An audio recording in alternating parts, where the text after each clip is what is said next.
ഇത്തവണത്തെ CBSE ജില്ലാ കലോത്സവം അടിമാലിയിൽ നടക്കും. അടിമാലി വിശ്വദീപ്തി പബ്ലിക് സ്കൂളിലാണ് അടുത്ത മാസം 3 ദിവസങ്ങളിലായി കലോത്സവം നടക്കുന്നത്. കലോത്സവ നടത്തിപ്പുമായി ബന്ധപ്പെട്ട ഒരുക്കങ്ങൾ സ്കൂളിൽ പുരോഗമിക്കുകയാണ്. വീണ്ടും ഒരു തവണ കൂടി CBSE ജില്ലാ കലോത്സവത്തിന് അടിമാലി വേദിയാകാൻ ഒരുങ്ങുകയാണ്.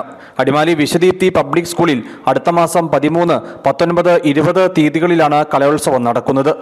ആരവ് 2025 എന്ന പേരിലാണ് ഇത്തവണത്തെ സഹോദയ കലോത്സവം നടക്കുന്നത്. ഇടുക്കി സഹോദയയ്ക്ക് കീഴിൽ വരുന്ന 30-ലധികം സ്കൂളുകൾ കലോത്സവത്തിൽ പങ്കെടുക്കും. കലോത്സവ നടത്തിപ്പുമായി ബന്ധപ്പെട്ട ഒരുക്കങ്ങൾ വിശ്വദീപ്തി പബ്ലിക് സ്കൂളിൽ പുരോഗമിക്കുന്നുണ്ട്. ഇടുക്കി ജില്ലയിലെ ഏകദേശം 32ഓളം വരുന്ന CBSE സ്കൂളുകളുടെ സംഘടനയായ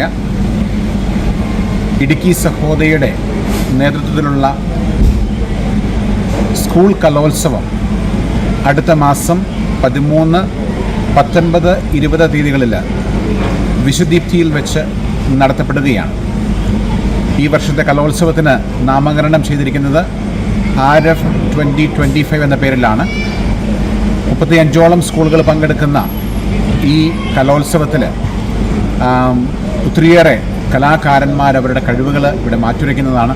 13-ന് രചനാ മത്സരങ്ങളും 19, 20 തീയതികളിൽ സ്റ്റേജ് മത്സരങ്ങളും അരങ്ങേറും. കലോത്സവവുമായി ബന്ധപ്പെട്ട് ലോഗോ പ്രകാശനം കഴിഞ്ഞ ദിവസം സ്കൂളിൽ നടന്നു. 2023-ലും CBSE ജില്ലാ കലോത്സവത്തിന് അടിമാലിയും വിശ്വദീപ്തി പബ്ലിക് സ്കൂളും വേദിയായിരുന്നു. News bureau, Adimali.